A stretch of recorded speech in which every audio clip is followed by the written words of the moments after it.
yo'qda. Hali go'shtli ovqatlanmaymiz. Voy shuncha taqillatdi, ne eshitmaysan? Ikkitadan olib ko'rgani keldim seni. Hech yo'qda, eshitmay qolma.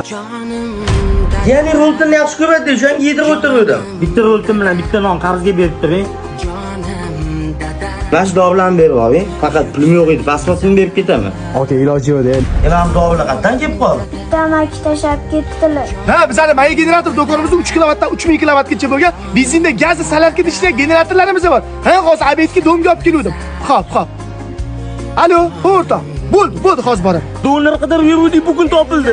Narxi 7000 dollar ekan. Shu dollar rostga o'g'lim tuzalib ketadi. Bo'lmasa o'g'lim o'lib qoladi, o'rtoq, yo'qdan. Imkoni bo'lganda berardim, to'g'ri tushunmani. O'rtoq, uyidagi men sotmoqchiman. Operatsiyani boshlab turib, el pul topib beraman dedim. Vataningni men mashtam sotib berib tura qolaman. Ne unaqasi, o'g'lim otda yuribdi.